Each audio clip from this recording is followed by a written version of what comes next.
Hello, everyone. So today's topic is calculating limits using the limit laws, and I am Motshidisi Sebogodi.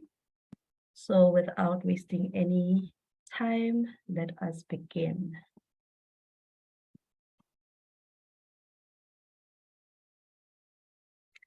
So basically, these are just properties that will make our limit solving easier. So these are the five limit laws that we will be discussing for now. And as we go through each of them, I will also do an example which will show that the left-hand side is indeed equal to the right-hand side. So for the first law here, this states that the limit of a sum of functions is equal to the sum of the limits. Now let's just do an example so that we can understand what this actually is saying. So the first law says, if we have a limit as x approaches a of f of x plus g of x, meaning the two functions put together, then this will be the same as taking the limit as x approaches a of f of x, and then adding the limit as x approaches a of g of x. So this means that we can break up a complicated function into two different functions and then take the limit of them separately, or we can take two limits and merge them together and take a limit together. So here is an example here. The limit as x approaches 2 of x squared plus x plus 1. So we can say here that the first bracket, x squared plus x, can represent f of x, and then g of x is x plus 1. So the right-hand side here, we will just take the limits of them separately, as we can see here. And then on the left-hand side, we will take the limit of them together just to show that these are the same. So on the right-hand side here, what we are saying is that we can break it into two limits. So we can say that the limit as x approaches 2 of x squared plus x plus the limit as x approaches 2 of x plus 1. So now for both sides, all we need to do is substitute 2 in place of x. So let's start with the left side, the side here. So we're going to add the functions together. So the first thing we'll need to do is to simplify this here. And simplifying that, x squared plus x plus 1 is the same as x squared plus 2x plus 1. So all we did was add like terms, which is x plus x, and that became 2x. Now the next thing is to take the limit as x approaches 2, meaning that we substitute. So this just means that we substitute 2 in place of x. And then also just keep in mind that when we take the limit, we no longer write it on the left-hand side, like I did here. So simplifying this here, 2 squared plus 2 times 2 plus 1 gives us 4 plus 4 plus 1, which is equal to 9. So this was the left-hand side. So let's see if we get the same answer if we do the right-hand side. So this is the right-hand side here. This is this part. And what we will do is take the limit as x goes to 2 for both terms. So this just means that we will substitute 2. So for the first term, will be 2 squared plus 2. And then for the second term here, we'll have 2 plus 1. And then simplifying this, we have 4 plus 2 from here, from the first term, and then plus 3. And then this is equal to 9. So basically, these are equal. Therefore, this means that if we have two functions which take the same limit, then we can take the limit either together or we can take them separately. So I hope you understood that. And then for the second limit law, so the second limit law is pretty much the same as the first limit law, except that instead of adding the two functions, we subtract the two functions. So I won't do an example of that because it's basically the same as the first one. So let's move on to the third law. Now this states that the limit of a constant times a function equals the constant times the limit of that function. So let's just do an example to understand this. So we can call this the multiplication law. And it says that if we have a limit as x approaches a of some number, which is c, times a function, then this is the same as a constant, meaning any number, times the limit as x approaches a of f of x. So this means that we can just pull out the constant out of the limit. Now, here is an example here. The limit as x approaches 2 of 3x squared plus 3.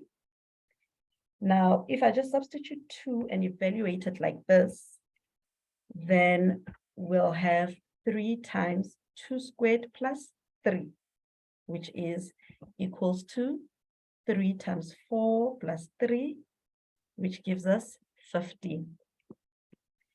Now, another way we can do it is if we pull out the constant factor. So this would be 3 in our case here. So this is 3 times x times the limit as x approaches 2 of x squared plus 1. And then evaluating that will lead to 3 times 2 squared plus 1, which is 3 times 5, which is equal to 15. So again, we can see that these values are the same. So sometimes it's easier to pull out the constant factor because it makes multiplying all these numbers much easier than just including them into every term. Okay, I hope you understood that. Now, also for the fourth limit law, let us do an example.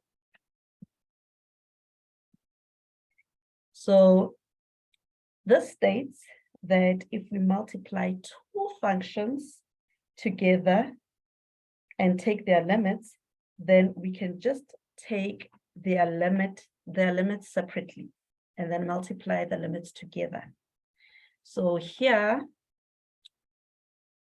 on our example, we have that the limit as x goes to 2 of x squared plus 2x plus 1.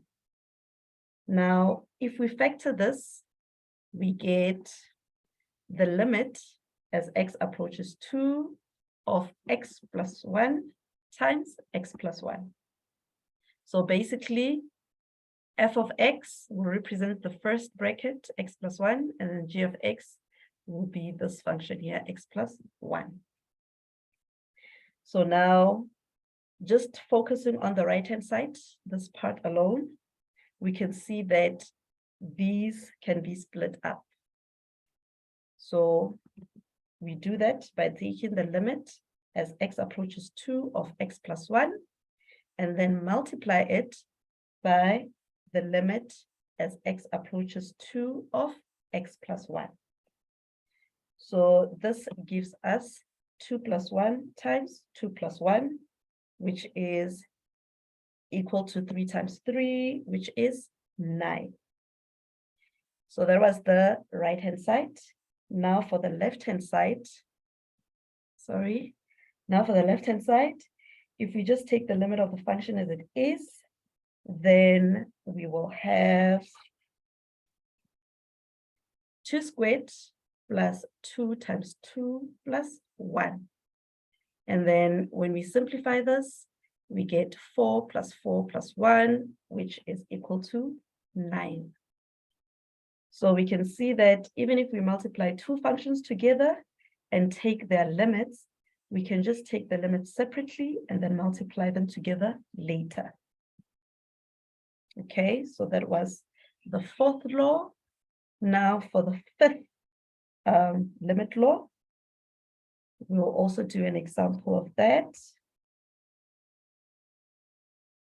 So this we call the division law, and it states that the limit as x approaches a of f of x over g of x is just equal to the limit as x approaches a of f of x over the limit as x approaches a of g of x.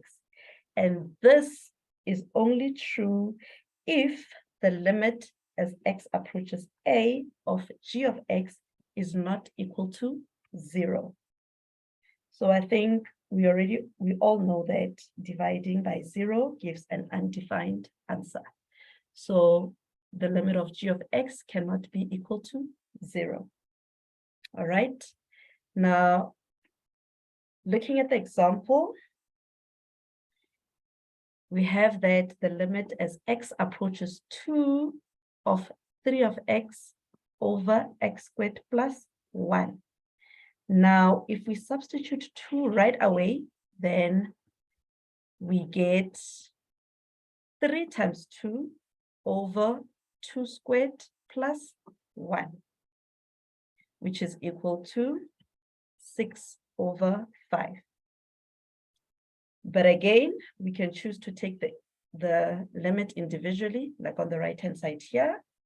So we can take the limit as x approaches 2 of 3x, and we can divide by the limit as x approaches 2 of x squared plus 1. And again, if we evaluate this, we will get 3 times 2 over 2 squared plus 1, which is again 6 over 5. So basically these are the same.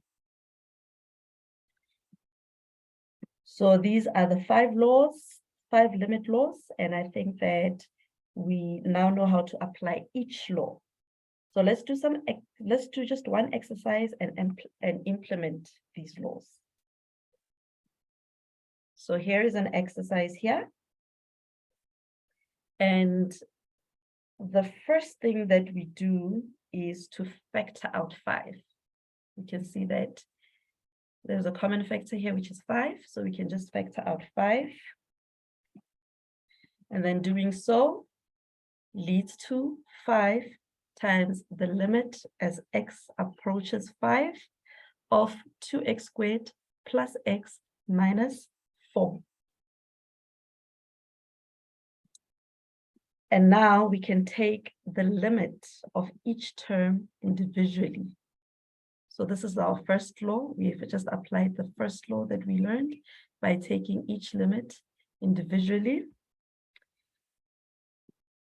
But now also we can see that for the first term here, we can use the third law where we pull out the constant. So the constant would be this 2 here. So here is the constant 2, which we have pulled out, and we multiply it by the limit as x approaches 5 of x squared. And then we add our second term. So when we evaluate this, we have 5 and subtracted by 4. So when we substitute, meaning when we substitute 5 in place of x here, we have 5 squared. So simplifying this gives us 2 times 25, 25 coming from 5 squared, plus 1. And 1 comes from 5 minus 4. And then simplifying again inside the bracket, 2 times 25 plus 1. This gives us 51. And then 5 times 51 is equal to 255, 255. So I hope that everyone understood that. If there's any question, you may just raise your hand or unmute and ask your question. Okay. So from the 5 limit laws that we just learned, now we can add the last 6, which you can see here. And all these require that n be a positive integer. So starting with number 6, this states that a limit of a function raised to some power n is equal to the limit raised to that power, to that same power. And then similarly, number 7 states that the limit of some nth root of a function is equal to that root of the limit. And then number 8, the limit of x to the n as x approaches a is a to the n. So I think that one is easy. And then number 9, so these ones I'm just going to go through and then we'll do exercises. So for number 9, the limit of the nth root of x as x approaches a is the nth root of a. Then number 10, the limit of a constant is equal to that constant. So if, for example, the limit of 1 is equals to 1, the limit of 2 is equals to 2, the limit of 100 is equals to 100. So the limit of a constant is equal to that constant. And then lastly, the limit of x as x approaches a particular value is that value. So the limit of x, the limit as x approaches a of x will be equal to a. And if this was b, then it would be equal to b. Okay. So I know that these seems like a lot of laws to remember, but remember that they can be very handy when trying to assess the limit of more complex functions. So let's just continue with the exercises and try to apply all of the laws that we have just learned. So here is an example here. So here what we want to do is we want to figure out what the limit as x approaches 4 of x squared minus 1 divided by the square root of 4x is. So what we will do is try and apply the laws by looking at the limit of individual pieces.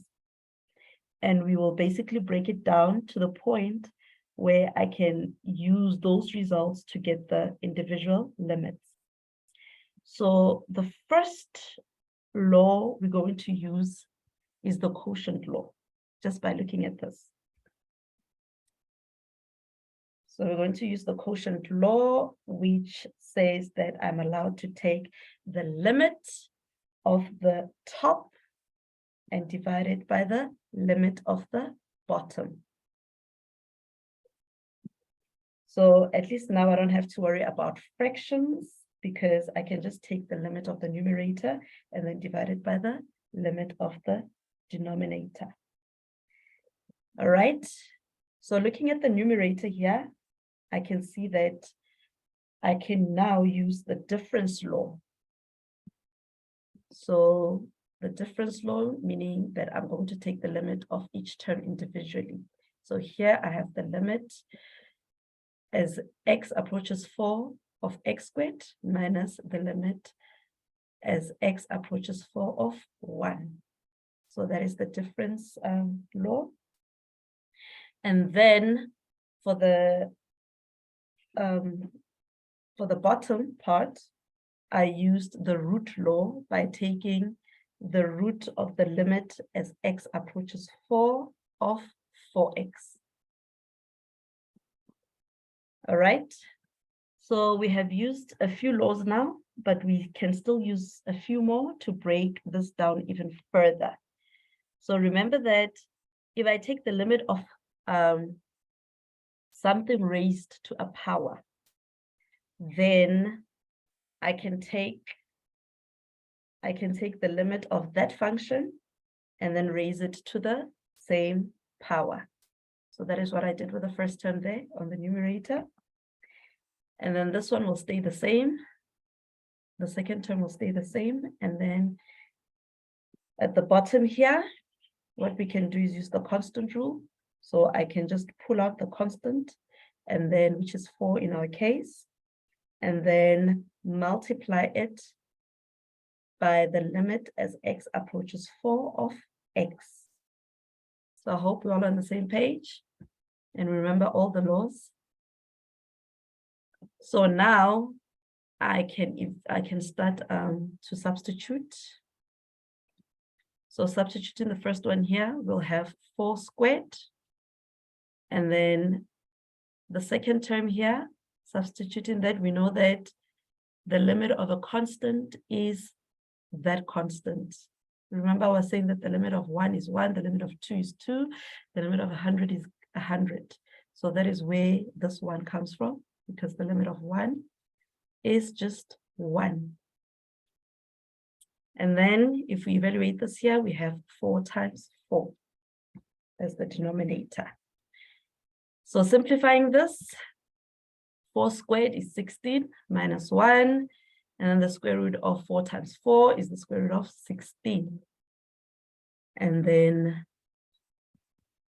simplifying further, 16 minus 1 is 15.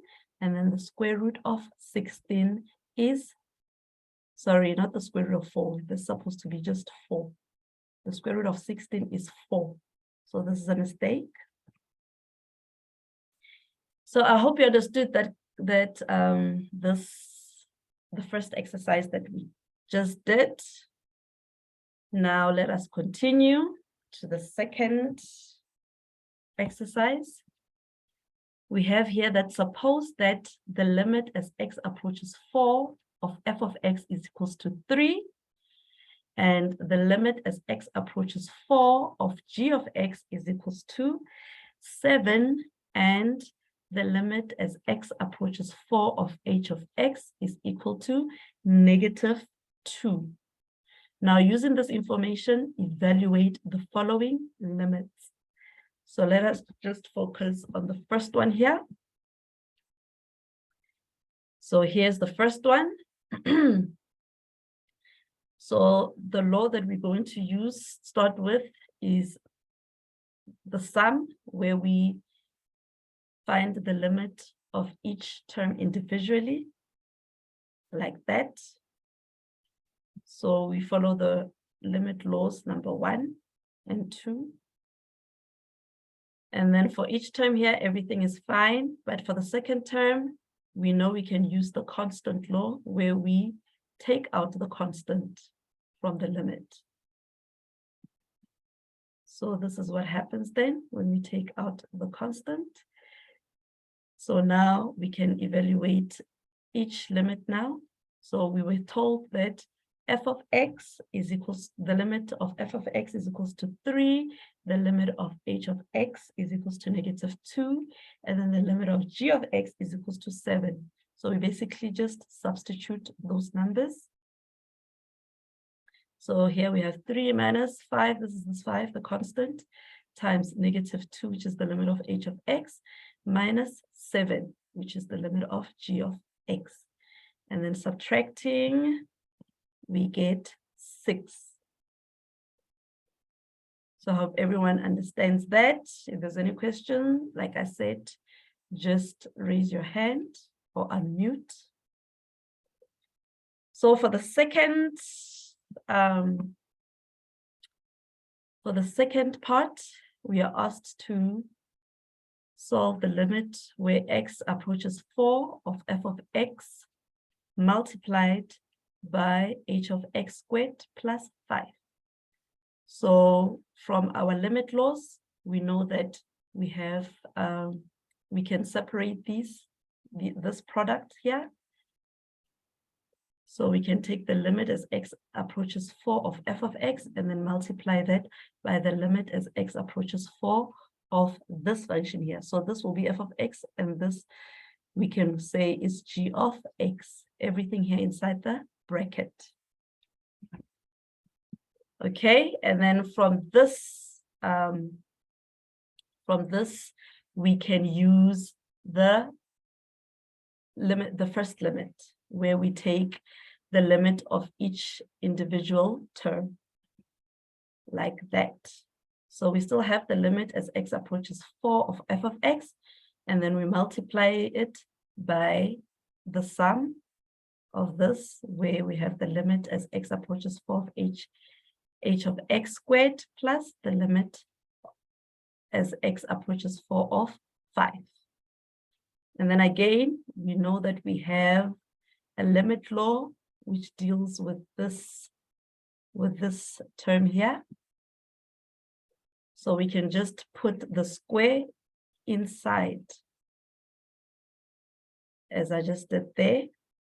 And then now we can substitute. We know that f of x is 3. The limit of h of x is -2. And then this one, the limit of 5, this is a constant, and the limit of a constant is that constant. So we will have 5. And then simplifying this, we have 3 times 9, which is equal to 27.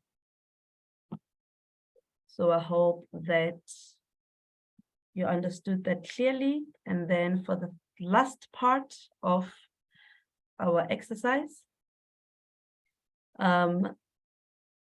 we know that we can use the quotient law, where we take the limit of the numerator over the limit of the denominator, like that. And then for the numerator here, we can also use the first law, where we take the limit of each term individually.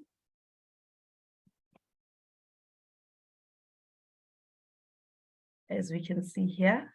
So what I've also done is used the constant law, where I took out the 2. So we have 2 times the limit as x approaches 4 of h of x plus the limit as x approaches 4 of f of x divided by the limit of as x approaches 4 of g of x. So now we can substitute. So substituting our values, we have 2 times -2 plus 3 divided by 7, which is equal to -1/7. So I hope that is clear. I hope that you understand. Now, for the next exercise, we have here calculate the following limits using the limit laws.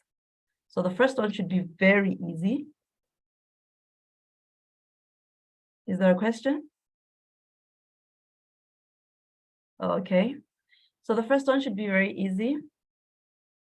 So what we're going to do is use the first limit law by taking the limit of each term individually, like that. So we have the limit as x approaches 3 of 5x cubed minus the limit as x approaches 3 of 3x squared plus the limit as x approaches 3 of x minus the limit as x approaches 3 of 6.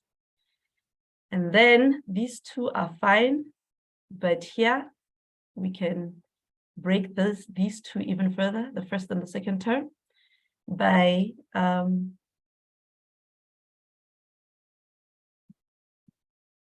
by using the constant law, where we pull out the constant. So I've done that for the first term and the second term. The first time I pulled out 5, and then the second term I pulled out 3, and then the third and the fourth term stay the same. And then from here, I can just substitute now.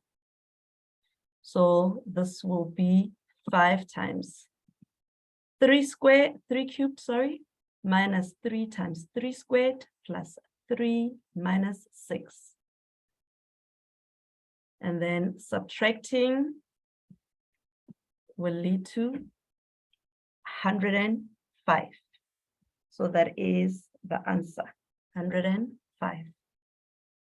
So I hope you're able to understand that part. If there's any question, if you don't understand a certain step, you may ask. All right. So the second part of our question, the limit as x approaches 2 for the square root of 2x squared plus 1 over 3x minus 2. So obviously, what we can do is use the root law, where we include the limit inside our root, like that. And then from this, now we can use the quotient law, where we take the limit of the numerator divided by the limit of the denominator. So we have the limit as x approaches 2 of 2x squared plus 1 over the limit as x approaches 2 of 3x minus 2. And then for both the numerator and the denominator, what we can do is use the first law, where we take the limit of each individual term. So that is what is done here. And then we also use the constant law to pull out the 2 and the 3 from the denominator there, the constants. So I hope this is understandable. And now we can just substitute, evaluate. So this will be 2 times 2 squared plus 1, 3 times 2 minus 2. And then taking the square root of that, we have the square root of 9 over 4, which is equals to 3 over 2. So 3 over 2 will be our answer. Then this, I was hoping that the last exercise we would do it together. So we are asked here to calculate the following limit using the limit laws. So we are given this here. And just by looking at it, we know that we can use, I don't know if you want to try it. Is there anyone who wants to try it? Which law should we use to try and break this down?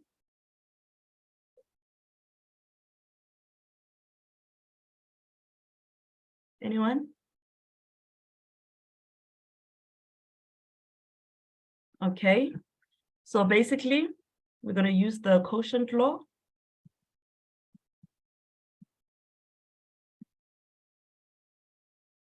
So the quotient law, meaning that we're going to take the limit of the numerator divided by the limit of the denominator, as we can see here.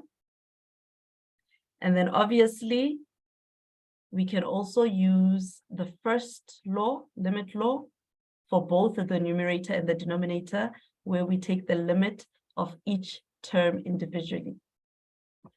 So we'll be taking the limit of x squared, the limit of 2x squared, minus the limit of 1, divided by the limit of 5 minus the limit of 3x. And then we can take our constants. We can use the constant rule to take the constant out of the limit. So this is, so we have 2 and we have 3 here, which we can take out, these 2 here. So we pull out any constants out of the limit. And then now we can start to substitute. So the limit of x cubed will be negative 2 cubed, which is just negative 8. And then the limit of x squared is negative 2 squared, which is just 4. And 2 times 4 is equal to 8. And then the limit of 1, we know that the limit of a constant is that constant. So the limit of 1 is 1. And then going to the bottom there, to the denominator, the limit of 5 is also a limit of a constant. We know that it will be 5. And then the limit of x, that will just be negative 2. So this means that this will be 3 times negative 2. And then simplifying all that leads to negative 1 over 11. So this is where I end my lesson. I hope that you now have an understanding of how to apply limit laws. If there's any question, you may ask.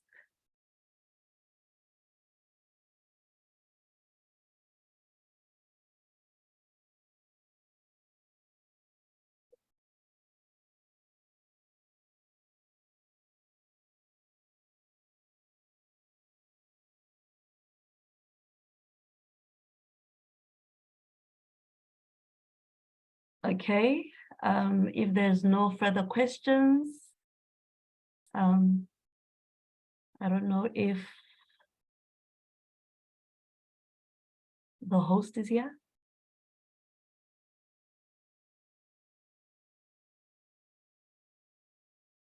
So if there are no further questions, then this will be the end of our lesson. Thank you very much for attending.